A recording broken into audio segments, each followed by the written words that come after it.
اللہ تعالیٰ جس کو کسی قوم کا قائد بنائے، بڑا بنائے، مقتدی بنائے تو اس کے خلاف لوگ بکواس کرتے ہیں.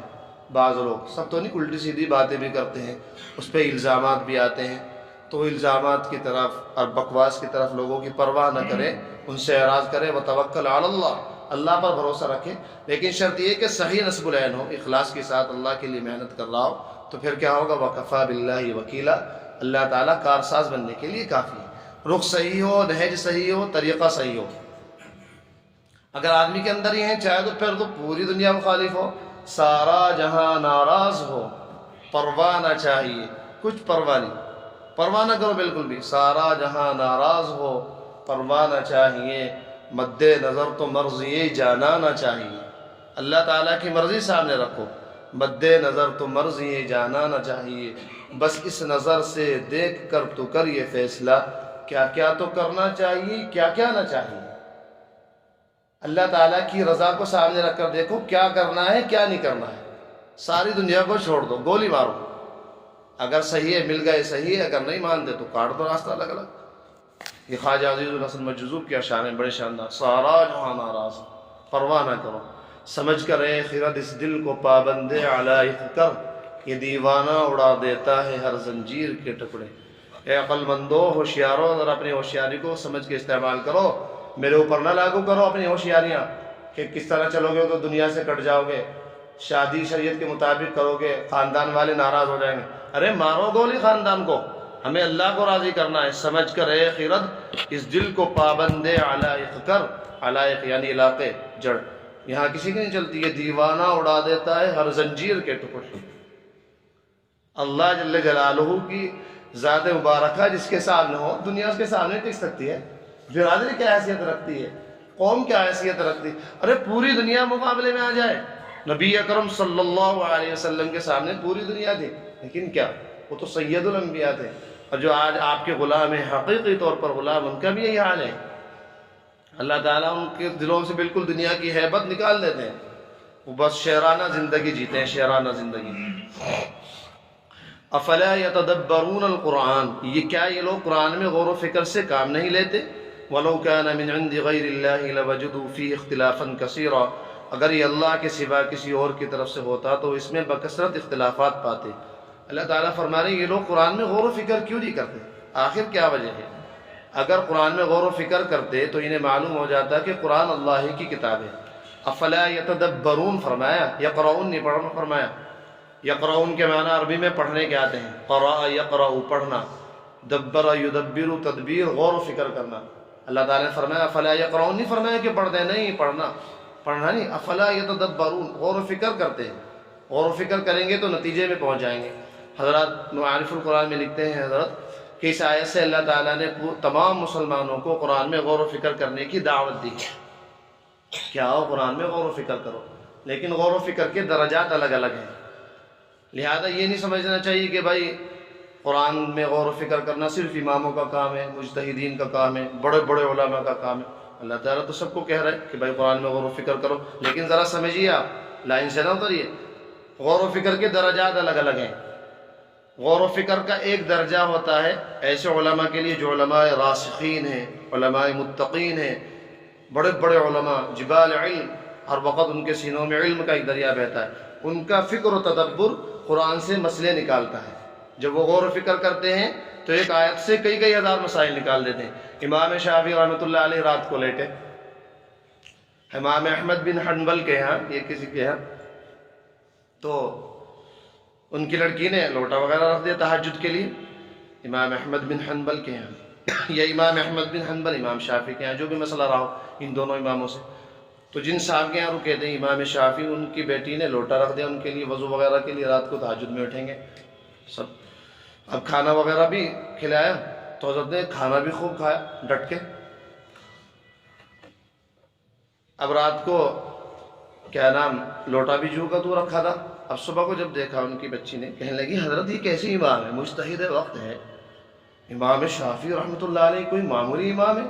12 سال کی عمر میں مسجد کی محراب میں منبر پہ بیٹھا ہوا یہ آدمی فتویٰ دے رہا ہے. اور بچپن تھا 12 سال کا. بہرحال بچپن کا کچھ نہ کچھ اثر ہوتا ہے.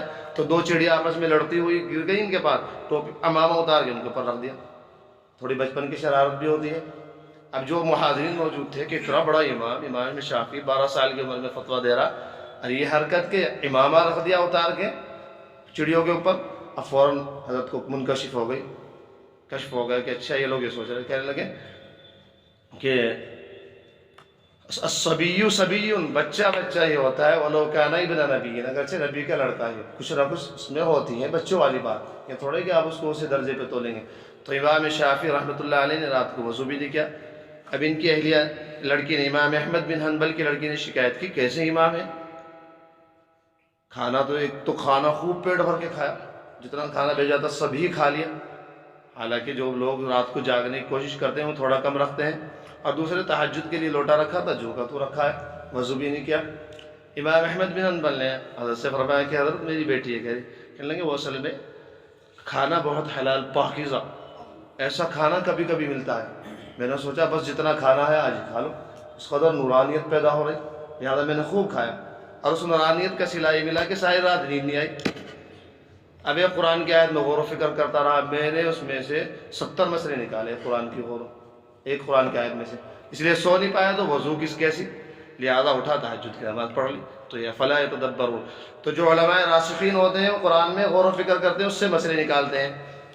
پھر دوسرا نمبر آتا ہے عام علماء کا، وہ قرآن میں غور و فکر کرتے ہیں تو وہ سمجھ جاتے ہیں کہ بھائی جو علماء ہمارے بڑے علماء نے مسئلے نکالے ہیں وہ صحیح ہیں۔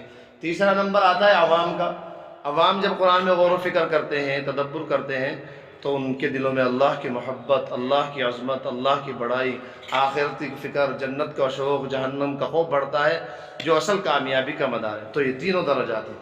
لہذا آج کل جو یہ عام طور پہ کہتے ہیں کہ بھائی علماء مذہب کے ٹھیکیدار بن گئے، علماء مذہب کے ٹھیکیدار بن گئے، کوئی بھی کھڑا، ایک ڈاکٹر کھڑا ہوا اس نے فتوے نکالنے شروع کر دیے، ایک پروفیسر کھڑا ہوا اس نے فتوے دینے شروع کر دی۔ نہیں، آپ نے کبھی دیکھا ہے کسی آدمی کو، ایک آدمی نے میڈیکل کالج کی شکل تک نہ دیکھی ہو اور آ کے یہ کہے حکومت سے کہ عجیب ہو تم لوگ کہ جتنے بھی معالج کا اسپتالوں کا نظام ہے سب ڈاکٹروں کی ٹھیکہ داری پہ، سب پہ ڈاکٹروں کی ٹھیکہ داری ہو گئی، ایجاداری ہو گئی، قبضے داری ہو گئی۔ بھائی میں بھی تو ہوں، شہری ہوں، اس ملک کا شہری ہوں، لہذا مجھے بھی اجازت دو، میں بھی علاج کروں گا۔ تو وہ کیا کرے گا؟ آدھے سے زیادہ لوگوں کو وطن پہنچا دے گا۔ اگر علاج شروع کر دیا اس نے تو کیا کرے گا؟ آدھے سے زیادہ لوگ وطن، قبرستان خوب آباد کرے گا۔ اب ایک آدمی یہ کہنے لگے جی یہ جو ملکوں میں، شہروں میں پل بناتے ہیں، سڑکیں بناتے ہیں، ہائی وے بناتے ہیں، یہ صرف ماہر انجینئروں کو کیوں ٹھیکہ دیا جاتا ہے اس کا انجینئر؟ ہمیں بھی ٹھیکہ دیا جائے، ہم بھی تو اس ملک کے رہنے والے ہیں، شہری ہیں۔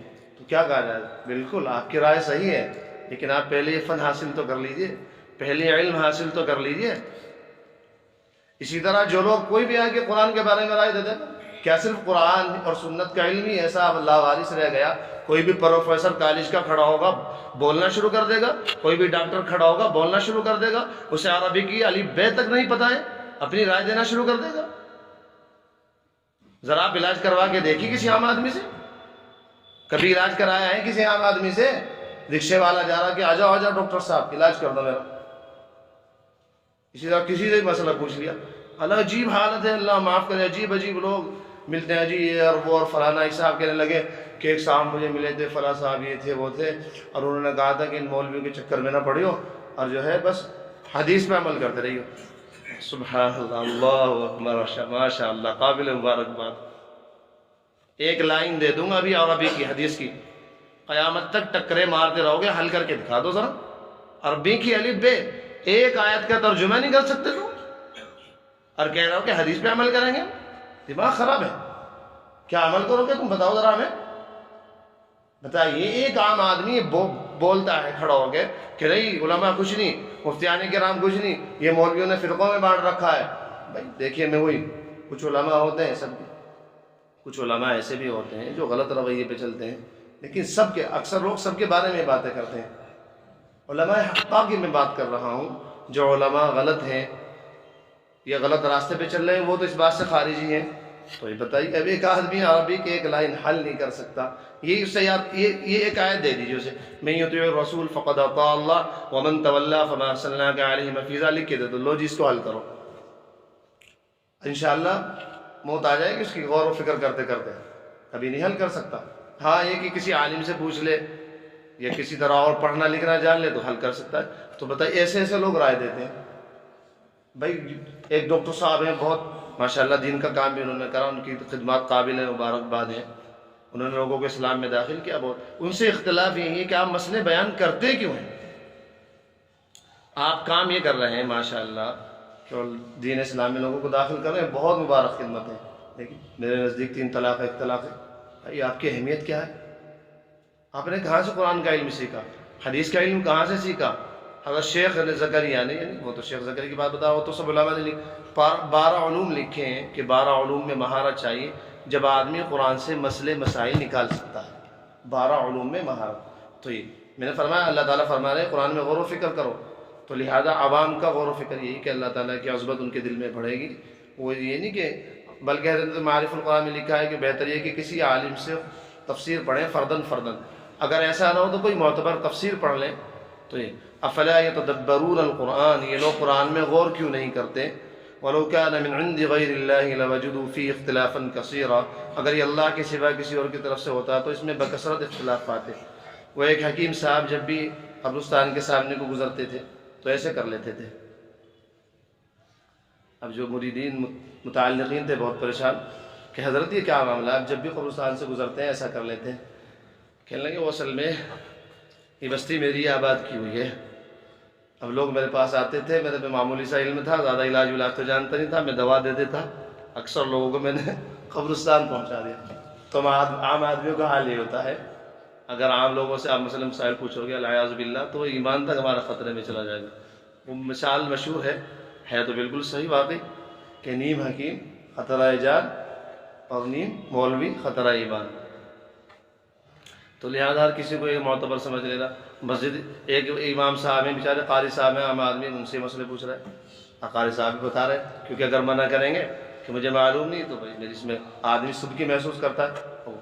لہذا آپ لوگ جتنی توجہ سے اپنا علاج کرتے ہیں، جسمانی سی توجہ سے کم اتنی توجہ تو دین اسلام کو دیجیے. معتبر لوگوں سے دین حاصل کیجیے، معتبر لوگوں سے مسئلے مسائل پوچھیے. کسی بھی سے پوچھ لیا یہ نہیں. وَلَوْ كَانَ مِنْ عِنْدِ غَيْرِ اللَّهِ لَوَجَدُوا فِيهِ اخْتِلَافًا كَثِيرًا، اگر یہ اللہ کے سوا کسی اور کی طرف سے ہوتا تو اس میں بکثرت اختلافات پاتے. اللہ تعالیٰ نے پیچھے فرمایا اَيْنَمَا تَكُونُوا يُدْرِككُمُ الْمَوْتُ، تم جہاں کہیں بھی ہوں گے ایک دن موت جا پکڑے گی. یہ ایک ایسی حقیقت ہے موت، اس پہ تمام قومیں متفق ہیں. کسی کو اس سے انکار نہیں کہ موت نہیں آئے گی. لہذا ہمارا ہر گزرنے والا دن ہمیں موت سے قریب کر رہا ہے. آج کا دن گزرا، کل کا دن گزرا، ہم موت سے ایک دن اور قریب ہو گئے. ہر آنے والا دن ہمیں موت سے قریب کر رہا ہے. لہذا عقل مند آدمی، ہوشیار آدمی وہ ہے جو مرنے سے پہلے موت کی تیاری کر لے. لہذا دیکھیے ذرا قبرستانوں میں جا کے غور و فکر غور کریے، فکر کریے کیسے کیسے مالدار لوگ پڑے ہیں. آج ان سے پوچھئے کہ تمہاری مالداری نے تمہیں کیا فائدہ دیا اگر تم نے اللہ کو راضی نہیں کیا. کیسے کیسے غریب رکشہ چلانے والے پڑے ہیں، ان سے جا کے پوچھئے آج تمہاری غربت نے تمہیں کیا نقصان پہنچایا اگر تم نے اللہ کو راضی کر رکھا ہے. وہاں امیر غریب سب برابر ہیں. کیسے کیسے لوگ ملے، کیسے ہمارے فرمایا کرتے ہیں بڑا افسوس ہے ان لوگوں کے حال پر جو دنیا والوں کو سب کچھ دے جائیں اپنے ساتھ کچھ نہ لے جائیں. لڑکوں کو لیے سب کچھ دے دیا، لڑکوں کو بچیوں کو سب جائیداد وراثت، اپنے ساتھ کچھ نہیں لے گئے. کتنے افسوس کے قابل ہیں وہ لوگ جن کے ہاتھوں میں سب کچھ ہو، دل میں کچھ نہ ہو، اللہ کی محبت نہ ہو، اللہ کا خوف نہ ہو، تعلق مع اللہ نہ ہو، نبی کرم صلی اللہ علیہ وسلم کی محبت نہ ہو. کتنے افسوس کے قابل ہیں وہ لوگ کہ جو لوگ سب کو سب کچھ دے گئے لیکن اپنے ساتھ قبر میں کچھ نہیں لے گئے، وہاں بالکل خالی ہیں. آخر کیا آنے والا دن ہمارا ہمیں ہر وقت آخرت سے قریب کر رہا ہے، موت سے قریب کر رہا ہے. موت کی پہلی منزل قبر ہے، ہمیں سب کو اس میں جانا ہے. لہذا ہر وقت ہم لوگ غور و فکر کرتے رہیں. اور غور و فکر تو یہی ہے کہ ہم اللہ تعالیٰ کے احکام پر عمل کریں. بات وہیں آ جاتی ہے میرے دوستو، میرے عزیزو، میرا کوئی اس طرح کا بھلا مجھے کیا فائدہ ہر ہفتے کی بات رٹتا رہوں، ہر ہفتے کی بات رٹتا رہوں، اتنی کوڑھن سے کہوں، اتنی سختی سے کہوں، اتنی نرمی سے کہوں، میرا کوئی فائدہ ہے؟ بس فائدہ یہ ہے کہ اللہ تعالیٰ اس کو قبول کر لیں، ثواب دے دیں اور شاید کچھ لوگوں کی زندگی میں بدلاؤ آ جائے. اللہ تعالیٰ میری زندگی میں ایسا نہیں کہ اس تفسیر سے الحمدللہ مجھے بھی فائدہ ہوتا ہے. میں جو قرآن سے بات کرتا ہوں الحمدللہ اس کا اثر رہتا ہے، بہت ہفتے تک رہتا ہے. تو اسی وجہ سے بار بار یہ باتیں کہی جاتی ہیں بھائی ٹخنوں کی، شریف چہرے کی، لباس کی، کہ اللہ کے لیے اپنے حال پر ہم سب رحم کریں۔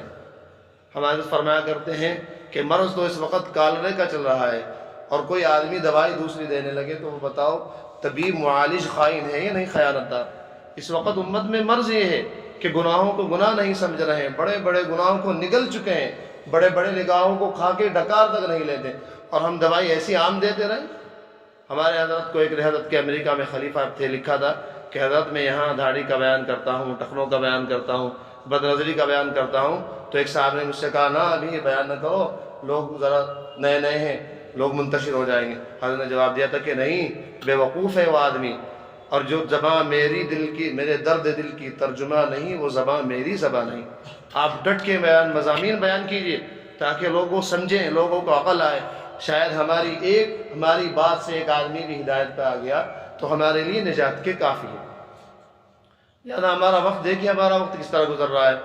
بعض لوگ پورے دن اخبار پڑھ کے وقت گزار دیتے تھے، نہ اللہ کی محبت نہ اللہ کا خوف۔ حضرت مولانا شاہ محمد احمد صاحب فرمایا کرتے ہیں، نہیں رہتے ہیں ہم کیوں جہاں چاہیے ہم کو رہنا، یہاں رہنا وہاں رہنا، یہ کوئی رہنے میں ہے رہنا؟ اب اخبار پڑھ لیا، اب ہوٹلوں پہ بیٹھ گئے، اب گندے سندے دوستوں کے ساتھ بیٹھ گئے، اب چھٹی دی ٹائم پاس کرنے دوسری جگہ چلے گئے، یہ کوئی رہنے میں رہنا ہے؟ اصل زندگی وہ ہے جو اللہ کے لیے فدا ہو رہی ہو، اصل آنکھیں وہ ہیں جو اللہ کے لیے رو رہی ہوں، اصل دل وہ ہے جو اللہ کی محبت میں جل بھن رہا ہو، اصل پیر وہ ہیں جو مسجد کی طرف جا رہے ہوں، اللہ والوں کی طرف جا رہے ہوں، اصل ہاتھ وہ ہیں جو اللہ کے لیے اللہ والوں سے مصافحہ کر رہے ہوں، قرآن پکڑ رہے ہوں، بیت اللہ کا پردہ پکڑ رہے ہوں۔ منحوس ہے وہ آنکھیں جو فلمیں دیکھ رہی ہوں، منحوس ہے وہ آنکھیں جو بد نظریاں کر رہی ہوں، منحوس ہے وہ کان جو غیبتیں سن رہے ہوں، جھوٹ کی باتیں سن رہے ہوں، منحوس ہے وہ زبان جو اللہ کی نافرمانی کر رہی ہو۔ یہ کوئی اللہ تعالیٰ نے ہمیں کس لیے جسم عطا کیا تھا؟ آپ اللہ کی عظمتوں کا اندازہ تو لگائیے۔ ہمارے حضرت فرمایا کرتے ہیں ذرا اندازہ لگاؤ، 22,000 میل کا یہ دنیا کا گولا ہے، اللہ جل جلالہ تمہیں اس گولے سے باہر کھڑا کرنے ایک جگہ مصلی دے کر 2 رکعت نفل پڑھو، ہمارے اس گولے کو دیکھو ذرا، پہاڑ دیکھو ذرا، زمین دیکھو ذرا، چاند سورج، آبشاریں، دریائیں، سمندر، اس وقت اللہ جل جلالہ کی عظمت ہمارے دل میں کیا پیدا ہوگی؟ ہمارے حضرت تو عجیب بات فرمایا کرتے ہیں، میں نے 3-4 دن پہلے سنی، عصر کے بعد وہ اتنا اثر ہوا، مغرب تک میں روتا رہا۔ حضرت فرما رہے تھے کہ ہم کس منہ سے اللہ کی نافرمانی کرتے ہیں، کس منہ سے اللہ کو ناراض کرتے ہیں، کس طرح ہمارا دل برداشت کر لیتا ہے، کس طرح ہمارا جی چاہ جاتا ہے کہ ہم اللہ کے حکموں کو توڑ دیں، اتنے بڑے مالک کو۔ کس طرح آخر ہمارے میں ہمت کس طرح پیدا ہو جاتی ہے؟ جو ہمارا پیدا کرنے والا، ہمیں کھلانے والا، ہمیں پلانے والا، ہماری سانسیں جاری رکھنے والا، ہماری سانسوں کو برقرار رکھنے والا، ہمیں حیات دینے والا، ہمارے تمام انتظامات کرنے والا، کس طرح ہم اس کی نافرمانی کر لیتے ہیں؟ ٹخنے ڈھانپ کر کس طرح نافرمانی کر لیتے ہیں، چہرہ غیر شرعی بنا کر کس طرح نافرمانی کر لیتے ہیں، جھوٹ بول کر کس طرح نافرمانی کرتے ہیں، غیبت سن کر، غیبت کر کر کیسے ہمارے میں دل گردہ پیدا ہو جاتا ہے۔ کیا ہمیں اللہ کے پاس نہیں جانا؟ ایک دن مرنا نہیں؟ کیا عجیب بات ہے بھائی۔ اللہ کے لیے ہم سب اپنے حال پر رحم کریں، میں بھی اپنے حال پر رحم کروں، آپ لوگ بھی اپنے حال پر رحم کریں۔ موت بالکل تیار ہے، نہ جانے کس وقت، نہ جانے بلا لے پیا کس گھڑی، تو رہ جائے تکتی کھڑی کی کھڑی۔ کہیں ہم لوگ سوچتے ہی نہ رہے کہ کل کو ٹخنے کھلیں گے، کل کو دھاڑی رکھیں گے، کل کو شرعی پردہ کریں گے، کل کو نمازیں شروع کریں گے، کل کو جھوٹ چھوڑیں گے، اور وہاں سے بلاوا بھی آ جائے۔ نہ جانے بلا لے پیا کس گھڑی، تو رہ جائے تختی کھڑی کی کھڑی۔ رات کو سوئے صبح کو انتقال، دماغ کی نس پھٹ گئی، ختم، ہارٹ اٹیک ہوا، ختم۔ تو بھائی ابھی وقت ہے، ابھی وقت ہے، اللہ تعالی ہم سب کو جو ہے جاگنے کی توفیق عطا فرما دے۔ ابھی وقت ہے، اللہ کے لیے ہم سب اپنے حال پر رحم کریں۔ ہمارے حضرت فرمایا کرتے ہیں کیسے ظالم لوگ ہو تم، بڑھاپا دنیا فانی کے لیے دینا چاہتے ہو، یعنی جوانی دنیا فانی کے لیے دینا چاہتے ہو، اور بڑھاپا اللہ کے لیے دینا چاہتے ہو۔ کیا کریں آج کل؟ اب آج کل کے بعض بوڑھے بڑھاپا بھی اللہ کے لیے دینے کے لیے تیار نہیں۔ ہمارے فرمایا کرتے ہیں کہ جب تم گوشت منگاتے ہو تو کہتے ہو دیکھو بوڑھے جانور کا گوشت نہ لانا، بوڑھے جانور کا گوشت تک تمہیں پسند نہیں آتا، اور تم بڑھاپا اللہ تعالیٰ کو پیش کرنا چاہتے ہو، تمہیں شرم نہیں آتی، غیرت نہیں آتی؟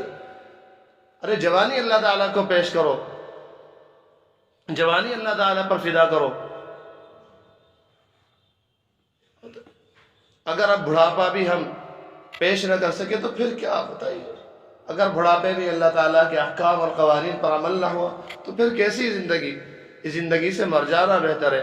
امام ابن قیم جوزی رحمۃ اللہ علیہ فرماتے ہیں اس آدمی کا زیر زمین جانا بہتر ہے جو زمین پر رہ کر اللہ کے احکام اور قوانین پر عمل نہ کر سکے۔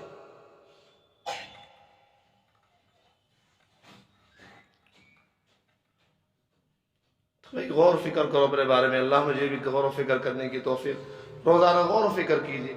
آخر کیا ایک سوچیے ذرا، معمولی سی بات، ابھی میرا انتقال ہو جائے،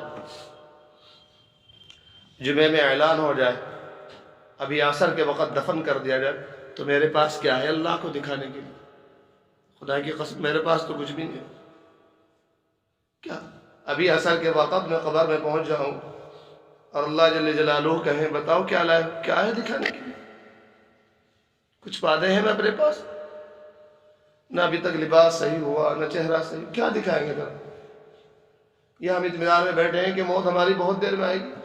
ذرا دیکھیے کتنے لوگ امیدیں باندھے ہوئے تھے کہ موت بہت بعد میں آئے گی، کس طرح موت انہیں اچک کے لے گئے۔ اب کس طرح وہ غور غریبہ میں پڑے ہیں، قبرستانوں میں پڑے ہوئے، مٹی ان کی ہواؤں کو اڑا رہی ہے، ہوا ان کی مٹی کو اڑا رہی ہے۔ میرے عزیزو، اللہ نے ہمیں مہلت دی ہے، بہت غنیمت سمجھ لیجئے اس کو، اللہ کے لیے اس کو غنیمت سمجھ کے اللہ کے احکام پر عمل کرنا شروع کر دیجئے۔ اللہ تعالیٰ مجھے بھی اور آپ کو بھی عمل کی توفیق عطا فرمائے۔ اتنے بڑے مالک کو ناراض کر کے کوئی خوش نہیں رہ سکتا، نہ ہم دنیا میں خوش رہ سکتے ہیں نہ آخرت میں خوش رہ سکتے ہیں۔ جس نے ہمیں پیدا کیا ہے ان کو راضی کرنا ہی ہمارے لیے خوشی کا سبب ہے۔ چھوڑ دیجئے، ہم ایسی لذتوں کو قابل لعنت سمجھتے ہیں کہ جن سے دوست تو رب میرا ناراض ہوتا ہے۔ آرزوئے خون ہو یا حسرت پامال ہو، اب تو اس دل کو تیرے قابل بنانا ہے مجھے۔ اللہ تعالی ہم سب کو بھائی کچھ پہلے آ جائے گنے، اللہ تعالی ہم سب کو عمل کی توفیق دے۔ میں تو دیکھیے الحمدللہ مجھے یقین ہے کہ یہاں جو باتیں ہوتی ہیں میری نہیں، کچھ میرا تو کچھ بھی نہیں ہے، ساری ہمارے حضرت کی باتیں ہوتی ہیں، خاص طور سے عارف باللہ شیخ العرب والعجم حضرت مولانا شاہ حکیم اختر صاحب۔ مجھے امید ہے بڑوں کے ہمارے حضرت کی جو باتیں ہیں انشاءاللہ ان سے بہت اثر ہوتا ہوگا اور ہوتا ہے، تو لہذا یہاں آس پاس کے لوگ محروم رہیں تو کتنی بڑی بات ہے۔ میری باتوں سے میرا نہیں کوئی تعلق، اپنی ذات سے کوئی تعلق نہیں، یہ ہے کہ صاف صاف باتیں بڑوں کی پہنچائی جاتی ہیں، یہاں بالکل صاف صاف اور بڑی درد بھری باتیں پہنچائی جاتی ہیں۔ لہٰذا اگر یہاں کے احباب، یہاں کے دکاندار بھی اگر یہاں متوجہ نہیں ہوں گے تو پھر کیا؟ خیر ہمارا تو کچھ نقصان نہیں ہے، تو کم سے کم جمعہ تو ویسا بھی اتنا مبارک دن ہے کہ کم سے کم 1-1.5 گھنٹہ فارغ رہنا چاہیے، 1-1.5 گھنٹہ، کم سے کم 1 گھنٹہ فارغ رکھنا چاہیے جمعے کا دن۔ تو لہذا تفسیر بھی ہے تو اسی تفسیر ہی کے بہانے اللہ تعالیٰ کچھ کان میں ڈلوا دے، شاید مجھے بھی عمل کی تو۔ اور ایسا بھی تو ہے اللہ تعالیٰ بعض لوگ ایسے نیک ہوتے ہیں کہ ان کا آنا مسجد